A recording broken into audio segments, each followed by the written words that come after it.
Hey, Deliberate Leaders. I am Allison Dunn, your host and founder of the Deliberate Leaders podcast, where each episode we feature inspiring interviews to help you on your leadership journey. And today it is my great pleasure to introduce our next guest. He is Dr. Ivan Misner. He is a New York best-selling author and co-author of the book, Networking Like a Pro. He is also the founder and chief visionary officer of BNI. BNI.com, which is the Business Networking International Organization. It's the world's largest referral marketing and networking organization. Ivan, thank you so much for joining us here on Deliberate Leaders today. Thank you so much for having me here. I appreciate it. Absolutely. I know that you bring a ton of wise, sage advice, and I always like to kick off each episode with a deliberate conversation around what would be your best leadership tip for our listeners. Well, I think everyone has different needs. I'll tell you what mine was as a young man, and it was a great tip that was given to me. I studied under Dr. Warren Bennis, who was in his day one of the world's leading experts in leadership at the University of Southern California. So I can certainly share you some of the things I learned from him. But the best leadership tip I got when I was 14 years old from my mother, who she said to me, son, I love you, but you're a bull in a china shop. You just knock people over. And she gave me this paperweight, which was given to me now 50 years ago, which tells you how old I am. She gave me this, I'll read it to you, and I have it to this date, and it's on my desk right here. It's always here.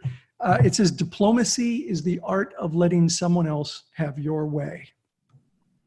And she said, this is about collaboration, not manipulation. But if you want to be a leader, you have to learn how to work with people and not knock them over. And it's probably been one of the best bits of advice, one that I have to constantly remind myself of throughout my career. But it's been great advice in running a business and working with people. I'm curious that's a fantastic tip. When do you have to realize you would need to rein yourself back, like your natural tendencies come through? Oh yeah, my natural tendencies are, the bull in the china shop. And so you learn to ask questions rather than just launch into a position on something. Ask questions, get engagement. I find collaboration is really the most effective way of creating teams. And so, bringing people together and empowering them to do elements of projects, that's the way you can scale a business. I've scaled my business literally from my garage to a global organization. I had an office that was a spare room in my house and the garage that I was in, and we now are in 70 countries around the world.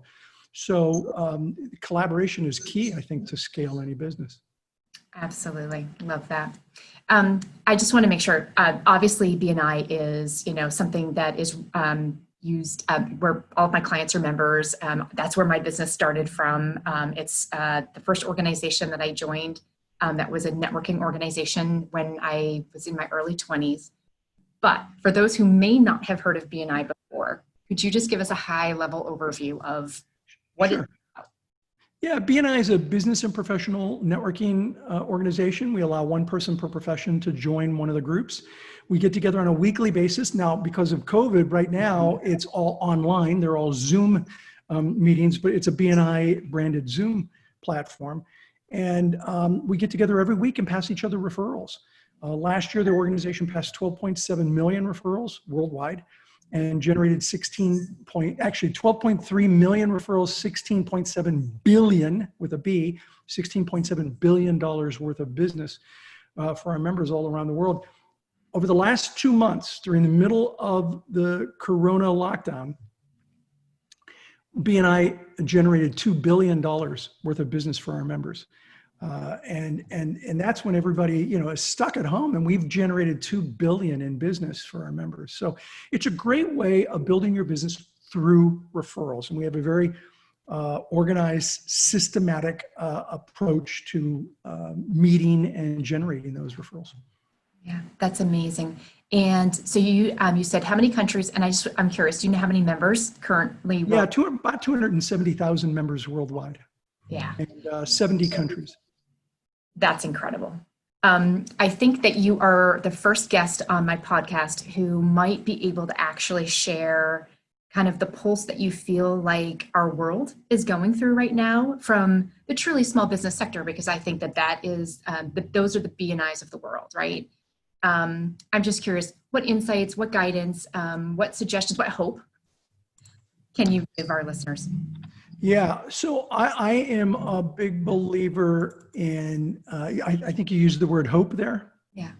Yeah, I'm a big believer in hope. And I've been talking to people and I've been posting a lot of things about hope on the internet and on my social media. I think hope is more powerful than fear. Mm-hmm. And I think hope plus a plan, hope plus a plan and taking action leave fear in the dust. And what I have found right now, as in any crisis, and the COVID crisis has been the worst I've seen in 35 years, worse than any recession we've been through, and it's put us in a recession, so it's a double hit. I think that I see people who either get frozen in fear or they get focused by fear. And I am communicating to people, particularly B&I members, let this fear focus you, not freeze you. Get it focused on the things that you need to be doing so that when we are released from what I like to call the great pause, I think the way we think about things makes a difference. It's important. And we're calling it quarantine, we're calling it lockdown. I like to call it the great pause. And pretty soon the play button is going to be hit and we'll be let out of this pause. And we're starting to be let out of this pause.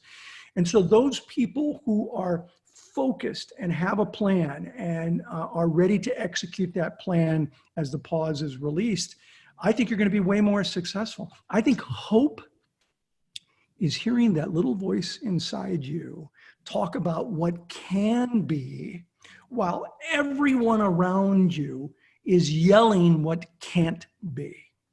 And I think businesses can pull through this and be successful by creating a plan now and starting to execute that plan as you're being released. Yeah. Such wise advice. I can speak from my own personal community because we're in Boise, Idaho, and in my client community that I work with, there's been so much amazing focus to create a plan of action that takes people out of fear. But I do believe that there's a lot of people very afraid still. One of the struggles that I recognize is that a normal sense of business is gone, and B&I promotes this referral type of networking. And you've been able to just shift right to online and really support members is kind of the sense that I'm getting through all of this. If someone doesn't belong to a B&I group, so they don't have this automatic platform, what are some of the things other than checking out their local chapters? What else could they be doing so that they're still building this relationship, right? Even though we can't be in person.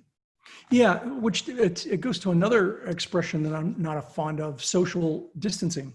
I think we need to be more social than ever. We have to be physically distancing, but not socially distancing. So one of the biggest complaints I used to get from people about networking was, I don't have time.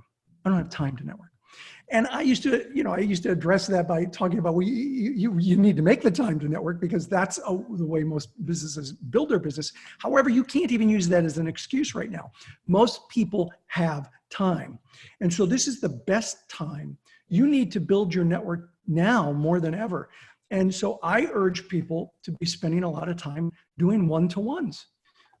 Zoom one-to-one meetings where you're talking to people. And I have a system that we use in B&I, and I'm happy to send you a PDF of it that you can share, called the Gains Exchange. It stands for Goals, Accomplishments, Interests, Networks, and Skills. Gains. And when you do a one-to-one, you sit down and you do, let me tell you what my professional goals are, maybe some of my personal goals are, you tell me yours. I'll tell you some of my accomplishments, you tell me yours. I'll tell you my interests, and you go through all 5 of these as a way of getting to know the other person better, to go deeper in building a professional relationship with that person. Now, the reason that is important is that when you find overlapping areas of interest with somebody else, that's when you start to build a relationship. And networking is all about relationship building. And I saw this when I tested it 25 years ago. I tested the Gains Exchange in a chapter, and I had 2 members who'd been in for, they've been in about 9 or 10 months overlap. And I gave them this to try out in the chapter. And 2 guys, they said to me, they raised their hand. I went over, they said, we don't want to do this. And I said, why? They said, one of them actually said, because it's weenie. I said, it's what? He said, it's silly. It's goofy. I don't want to do it. I said, okay, well, look, if you don't mind, please do it. And I'm going to give you a survey afterwards. And you can say, look, it was weenie. I didn't like it, but try it. And so they tried it. And Allison, they never got past interests. Because when they got to interests, they both found out they were soccer coaches for their sons' soccer teams. Yeah, that's it. Connection. It all ended. They were talking about soccer for the rest of the session and sharing coaching techniques. And they agreed to scout for each other. So one would go scout a team and videotape and come back and give him the tape and back and forth. And they all of a sudden built a relationship quickly, and within a month, they passed referrals to each other. They had never given each other a referral in the previous 10 months, but within a month, they had referred business to each other because they built a relationship. So now's the time to do one-to-ones. Use something like the Gains Exchange to help you in the process of getting to know the other person. Anybody can do that at any time. Sure. It is a really great method to really dig past just that pleasantry type of conversation. Understand to heart, like what's important to the other person. And I think it's particularly a good skill, if I may say so, for men to foster and create. I think women naturally do this. Yeah. Some of my best friends are big golfers, and so when they come back from the golf course, I'll be like, what did you learn about your golf partner today? Like, nothing. Yeah. Is he married? I don't know. I don't know. Yeah, you know what? You bring up a good point. And I don't know if you know this, I wrote a book called Business, Networking, and Sex, Not What You Think. Yes, great intersection. So let's talk about this. Yeah, and it's about the difference between men and women and how they network. And what you just described is right on the money. Men naturally tend to be more transactional in the way they behave, in the way they communicate. Women tend to be more relational in the way they network and in the way they communicate. And sometimes I get somebody who says, well, I'm not like that. Okay, well, it was based on a survey of 12,000 people. And so it's not about you. It's about the average that we saw in surveying 12,000 people. And we found that women were much more likely to be relational and men were more likely to be transactional. Now, here's a good example, real life example, because men say to me, what's that look like? I don't understand. And this isn't in the book, but it happened because I was talking to my wife about doing my first presentation on this book. And I said, so I'm going to have everybody take a little vote. And she said, okay, I'm going to ask the men, how many of you have a relationship with your dry cleaner? Because one of the people I interviewed said, I'm friends with my dry cleaner. It was a woman. I said, what's that look like? I mean, how, really, a friend? Yeah, I've been invited to their birthday parties, and they've invited me, and we share recipes. She was Jewish. The dry cleaner was Malaysian. So it's Malaysian dishes and Jewish dishes. And I said, okay, well, that sounds like a friendship. So I said, I'm going to ask the men, how many of you are friends with your dry cleaner? And I'm going to ask the women, how many of you are friends with your dry cleaner? And I said, I think the women are going to say way more, 2 or 3 times more women. And my wife says to me, oh, honey, I'm not sure I'd do that. I said, really, why? She said, well, I don't know if I'm friends with Richard and Annette. And I said, okay. She said, well, I know they want to go traveling, but Richard's afraid of flying. And I know that Annette, she was walking over here because they deliver the clothes. She was walking and she tripped and she really hurt her knee badly. And they've got these 2 little cute dogs. And then she stops and she goes, oh, wait a minute, maybe I am friends with them. And I say, what was their names again? I didn't even know their names. Yeah. She knew their names. She knew the kind of dogs they had. She knew about travel. We sometimes our gender gets in the way of being a better networker. And I got to tell you, we found that women got more business through networking than men did, because they were more relational in the way they networked than men are. Yeah. I think that people think they either are very good at networking or I'm not a good networker, right? And I saw you speak at a conference and you gave some really great tips on how to network well, Yeah. and how to get comfortable in a networking setting. And I think BNI does a fantastic job at getting us good at that because we practice it every single week. And I don't think this was a tip you gave, but I will totally give you credit for it going forward forevermore if this was one of yours. Yeah. But I often get asked, how can you be so comfortable when you walk into a room and maybe not even know anyone? And I said, well, I imagine that I am the host. Yeah. My responsibility to make sure that I know everyone's name and that I've met, anyone, in my immediate presence, right? And to make anyone who's not comfortable and engaged, to bring them in. Yeah. So is that a tip I got from you? Yeah. It's from one of the first things I wrote, the 10 Commandments of Working a Mixer. And one of the 10 Commandments is act like a host, not a guest.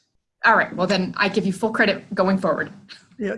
Thanks. I appreciate it. And it's, if you act like the host and not the guest at a networking event, and people say, well, how can I do that? Well, I mean, if you throw a party and somebody knocks on your door and you have no idea who they are, do you feel uncomfortable saying, hi, welcome, I'm so-and-so, what's your name? Of course not, because it's your party. So one of the ways you can actually be the host is that when you participate in something like a Chamber of Commerce, volunteer to be an ambassador. Now it's your role, it's your job to be the host. So you stand by the door, you welcome people. Hi, my name is so-and-so. I'm an ambassador for the Chamber. Welcome to this evening's event. Let me, I'll show you, if you want, I'd be glad to introduce you to some people. And if you're looking for any particular business that you want to introduce to, I'd be happy to connect you. So become a connector. Now, if it's your job, most people can do that because that's the role they're playing. In BNI, it would be the visitor host. If you're in BNI, volunteer to be the visitor host. That puts you in touch and connection with everyone. You said some people think they're very good at it. I'm changing subjects here, switching lanes without signaling. I think people who think they're really good may not be as good as they think they are. Okay. I think they're extroverts and they love to talk. And extroverts always love to talk. And what's their favorite subject? Themselves. A good networker has 2 ears and 1 mouth and uses them both proportionately. A good networker is like an interviewer. You're asking me questions and you're allowing me to elaborate. That's what a good networker is. They ask questions, they get people to elaborate. And that's why I think an introvert can actually be better at networking than an extrovert, because the extrovert has to learn how to shut up. And that's hard. The introvert just has to learn how to introduce themselves. And there are techniques like volunteering to be a host that makes that easier. And then they're great listeners. Um, let's talk about listening in that first introduction. So one of the things that BNI does a really good job with its members is to creating its, I was going to call it a 60-second message, but I don't know that. Weekly presentation now, Thank yeah. you. Weekly present. I was like, I'm going to call it the wrong thing. So we changed it because our average chapter size is getting bigger and bigger, and some chapters get so big they can't do it in a minute. It's got to be 45 seconds. Right, or less in our area. We have some that are down to 30, which is hard to do. What should a great introduction message comprise of? So here's a sound bite for people to remember. Specific is terrific in terms of doing weekly presentations. If you're presenting on a regular basis who you are and what you do in any kind of networking format, be laser specific. What people tend to do is they tend to be generalist in the way they answer what they do or talk about what they do. I'm a full service printer, whatever printing you need, and I could. That is almost of no value to your audience. What you want to do is get laser specific. This is counterintuitive, because if you're speaking on a regular basis in your networking group about what you do, if you give them something different every week, it makes it easier for them when they are out talking to people to go, I know somebody that does that. And they remember it because you have pierced their reticular, or they have said something that has pierced your reticular activating system. Now, the reticular activating system is that filter in the brain that screens out stuff you don't need to hear or see. And so if you can teach people phrases and things about your business that will pierce their reticular activating system, that's the best way to get referrals. Here are 4 phrases that will help you do that. I can't, I need, I want, I don't know. So if I were doing a weekly presentation on my business, I would come up with a phrase that includes I can't. Like if I were selling computers, I would say to the room, if you ever hear someone say, I can't get this computer to work, that's a referral for me. If they ever say, I need a computer that's faster, it keeps locking up on me, that's a referral for me. So and each week talk about one. Don't go into 2 or 3. Go get granular and talk about one thing. That's the secret to doing great weekly presentations. Specific is terrific. Excellent tips for things that people need to look for when they're looking for referrals from you. I did the MSP training for our local area, and it is amazing how many people have not been able to articulate what they do in under a minute. Yeah. And going through the practice of standing up and actually delivering those presentations and improving them, what a powerful part of the training that we did. Yeah, that's one of the things I hear often, that it's a benefit that people say, wow, I am so much better at presenting, not just who I am and what I do, but in general. And it was not a skill that I anticipated when I started BNI, that people would say, wow, it made me a better speaker. But it's one I hear all the time, because you do something for 50 weeks in a row, you get better and better at it. For sure, absolutely.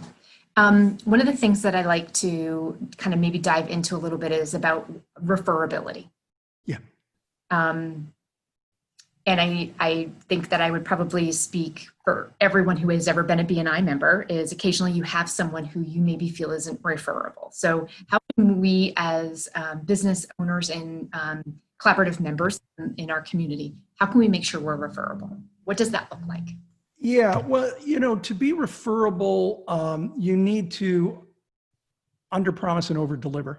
And I think all too often, maybe sometimes we get caught up in overpromising and underdelivering, and that's a mistake. So when you're dealing with a network, you want to make sure to come across, you got to do your best work for the people in your network.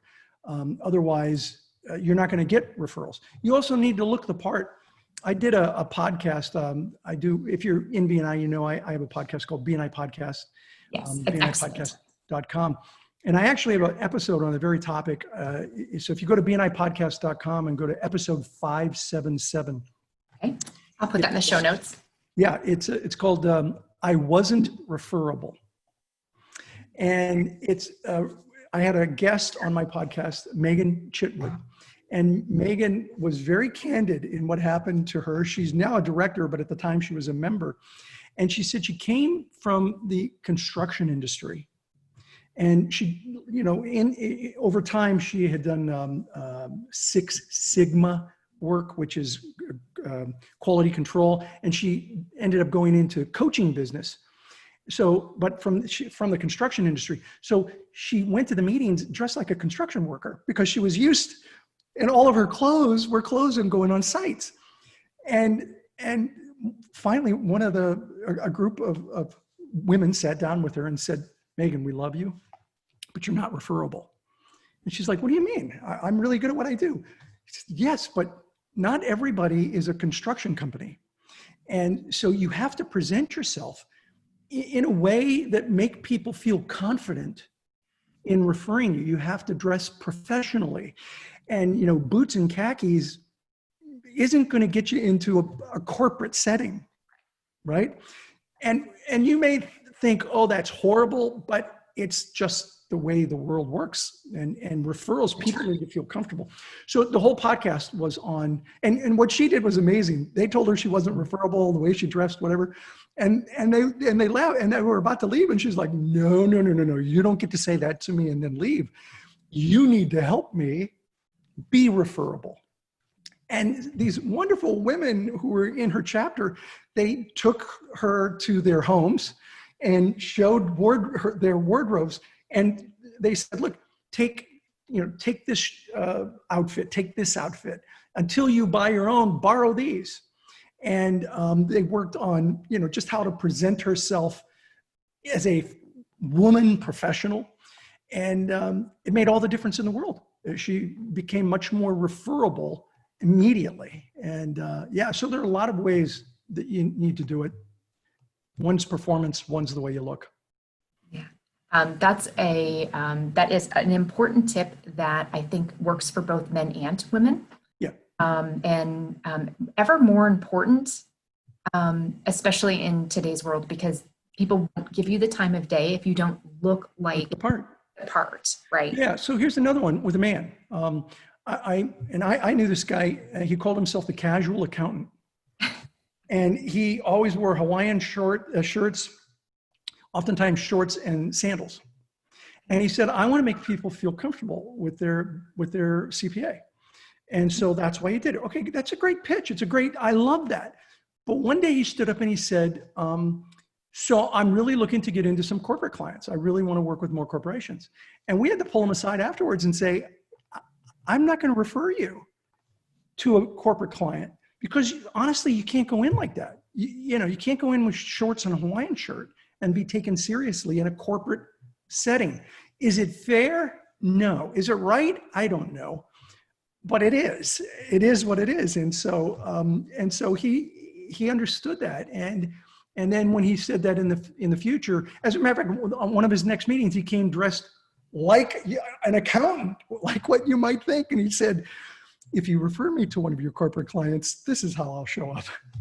So on that similar note, I do know a local member here who wore his suit every single week, and then in visiting another chapter, instead he went very casual. And he specifically said when he goes in a suit, he gets almost 10 to 20 one-to-ones. Yeah. But when he went casual, he didn't get any requests of people to meet with him because it was in conflict. So it is more important than we want to give it measure to, but it is important.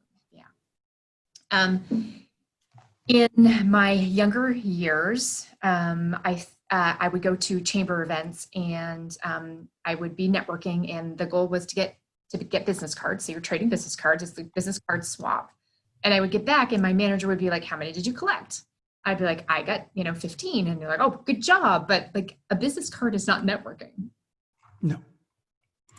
No, not at all. And we talk about that in the book, Networking Like a Pro. And my co-author, Brian, he's got this great story. He says, I have got a dog. It's a golden retriever. Her name's Brandy. Everybody loves Brandy. She's just so friendly. And he said, I could put a little saddle on Brandy, and I could put the saddle have 2 pouches. And I could put my business cards in one pouch with a note that says, please take one. And on the other pouch, on the other side, put a note that says, put your card here. I could send Brandy into the room and have her come back in 30 minutes, and she would show up with a stack of business cards. And he said, is that really networking? No, that's card collecting. That's not networking. Networking is about really making connections with people, and simply collecting business cards is only a small piece of that process. There's much more that you need to do. If you want, I'd be happy to talk about a couple of things on what you need to do when you collect those cards. So that is my very next question. So let's say we have folks who are listening, and that is what they've been guilty of. So now that I want to be better, what do I need to do? All I have are cards. Yeah. So one thing I'd recommend is that when you get those cards, make a note on the back of the cards about something that the person said to remind you. Now, disclaimer, in some cultures that is completely inappropriate, particularly Asian cultures, you don't want to write on a card ever. Don't even ask for permission. Take a notepad with you. But in North America, people, they'll toss a business card. It's no big deal. If I do it in front of them, I will say, do you mind if I write a note about what you just said on your card? And they say, absolutely, it's not a problem. So I write notes.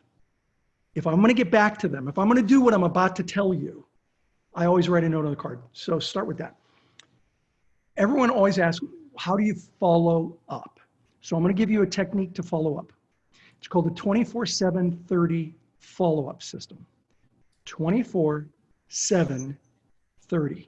Within 24 hours, reach out and thank them for having an opportunity to meet. Just connect with them. I think the best thing to do is to send a real letter or card. What? Yeah, nobody does that anymore. And I recommend, I don't know are you familiar with send-out cards?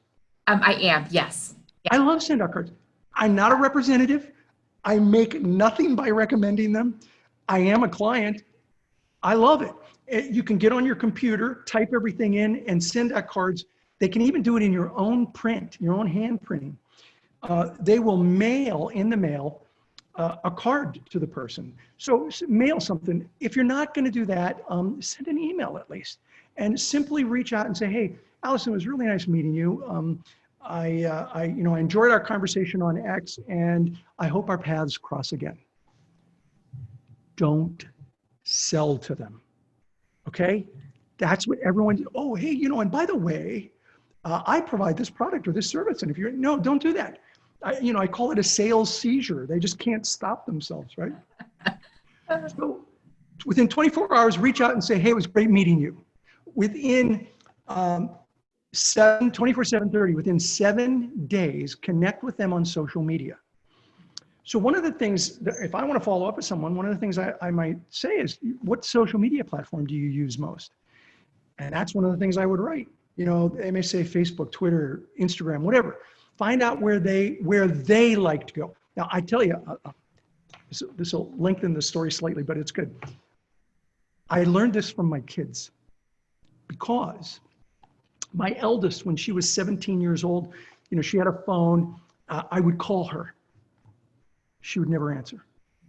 But if I texted her, she's now 33, so it's been a long time. If I texted her, boom, she'd respond immediately. And I remember talking to her one time saying, "Honey, this is a telephone. You can actually speak in these things." She's like, "I know, Dad, I know." So I learned that if I wanted to talk to her at that time, now she gets the phone, but at that time, if I wanted to talk to my 17-year-old, or especially when she was like 19 and out of the house, I had to text her. When my next daughter got to about 18, 19, I would call her, nothing. I would text her, nothing. She's now 28, so this was 11 years ago. I said to my wife, what do I do? She's not responding. She said, oh, you need to WhatsApp her. I said, what's WhatsApp? I don't know what that is. So, so I downloaded WhatsApp. I think I have like 3 contacts on WhatsApp, and my daughter is one of them. So if I call her nothing, text her nothing, WhatsApp her, boom, responds immediately. Then came my son. So when he moved out, and I call him nothing, text him nothing. He didn't like WhatsApp. He's a gamer, loves games. So I knew he was on a platform called Steam, which has instant messaging. I downloaded Steam and bought a game. Okay, I was in my 40s or 50s, and I bought a game so that I could be on the platform. And if I wanted to talk to him, I just instant messaged him on Steam, and he, what's up, Dad? What do you need? He would respond. So I learned from my kids that I can't communicate with them the way I want to, especially at that age. If I want to have a relationship with them at that age, I need to communicate with them in the way they want to communicate. And that's a lesson that I carried over to networking. Don't communicate with them on the social media platform you like. If you want to build a relationship with them, communicate with them on the social media platform they like. And comment. Hey, love that post. Love what this was really interesting. Oh, let me share another one with you. And so you're engaging with them a little bit. So they see you. You sent them the card or an email. Now they see you on social media. Then within 30 days, 24/7, 30, within 30 days, you reach out to them and you say, oh, and by the way, on social media, don't sell to them. Okay? Now, 30 days, you reach out to them and you say, Allison, we met a month ago. It was great meeting you. I've been following some of the things that you've posted on your Facebook. I really love this post or that post. I'd love to get together for coffee and really learn more about what you do. And hopefully you're willing to learn a little bit about what I do, and just a simple professional one-to-one so we can learn more about each other's business. And then set up that one-to-one, which is something we already talked about. I think they're so incredibly important. Set up that one-to-one and meet with them. And when you meet with them, don't sell to them, okay? If they need your product or service, they'll tell you at that point. But what you want to do is build the relationship. It's about social capital. Social capital is a lot like financial capital. Banks actually have this crazy idea that they want you to put money in before you write a check. Social capital is the same. You got to invest. You got to get to know them, build the relationship before you ask for something from them. And so that's the follow-up system, 24/7, 30. If you do that, you're on the right track to networking effectively. Yeah. Great rule of thumb, and a really super good reminder for anyone who's not sure what to do at any stage in their business. Just go build relationships using that formula, and you will be successful. Yeah, very true. And I think go into it understanding that networking is more about farming than it is about hunting. Yeah. It's about cultivating relationships with other people. And if you have that mindset, you're going to be a lot more successful. Yeah. Ivan, I think the key thing that you've driven home on each of those metrics is you shouldn't ever have to sell until someone is asking you for what it is that you provide, and to make sure that you're not doing that. And right now, the massive volume of people just coming right at you. Yeah. Hi, I'm Allison. I'm an executive business coach. Let me coach you. It's like, not okay. Yeah, I agree. And, a lot of people say, well, come on, it never hurts to ask, right? Wrong. Dead wrong. It absolutely hurts to ask. As a matter of fact, if you're networking with somebody who you think's above your weight class in terms of success, the last thing you want to do is pitch them when you meet them. And I know this too sounds counterintuitive, but really successful people are pitched all the time. Do you want to be like everyone else and pitch them too? No. Instead, find a way to help them. If you can find a way to help them, that is the way you start to build a relationship. Let me give you a quick story if we have time. I've had an opportunity to meet Richard Branson on a number of occasions. And on a couple of the occasions I met him, I really wanted to do a video with Branson, but I didn't want to be one of those guys to go to Necker Island where he was and say, oh, hey, Richard, would you mind? Would you do a video with me? I didn't want to do that. So what I did on the last 2 times I've met him is I just did a little research before I went there. I knew I was going to be seeing him.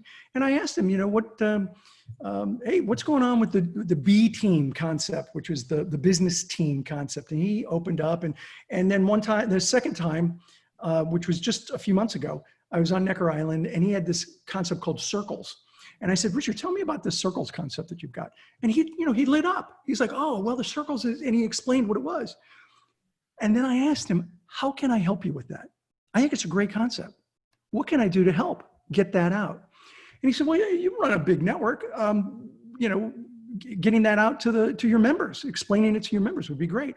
I said, well, that's fantastic. Would it be of any value to you to do a video with you talking about it? And then I'll share it with all the members. And he's like, yeah, that'd be great. Okay. So yeah, I found a way to help him, legitimately help him.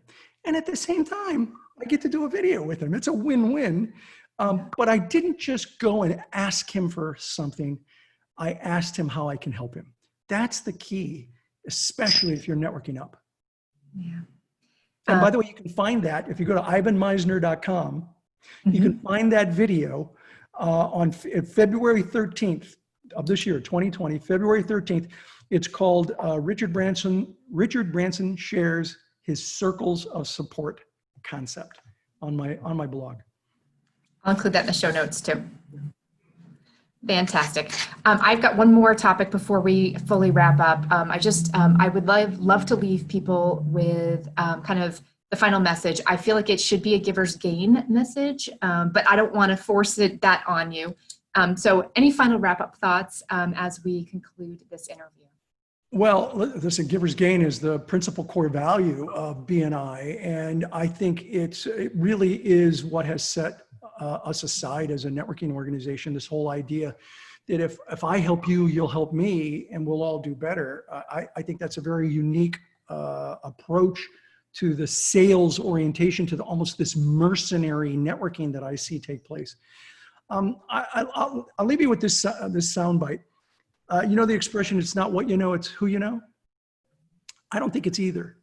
I don't think it's what you know or who you know. It's how well you know each other that really counts. Because you could have amazing contacts in your database. You could have amazing contacts. But the real question isn't just who's in your database. It's who could you call and they would answer your call. And if you asked for a favor, they would say yes. That's way more than just someone you know. That's someone you have a relationship with. And so it's not just who you know, it's how well you know each other, which means it always comes down to building relationships. That is what networking is about. I'm going to use that as the title of this particular episode. I think that's a brilliant conclusion and wrapping up why networking is so important and the value of what BNI does. Ivan, thank you so much for joining us here today and sharing such wonderful advice. I will include our local chapter also in these show notes because I just think it's such an important component for us as local community to be part of a BNI chapter. So right. And BNI.com for anyone who might see this outside your region, BNI.com. That's what I was going to include. Yeah. So that people can figure out where a chapter was in their area to go check it out, which is open to anyone. So Ivan, thank you so much. It's been such a pleasure. Thank you for having me. I appreciate it.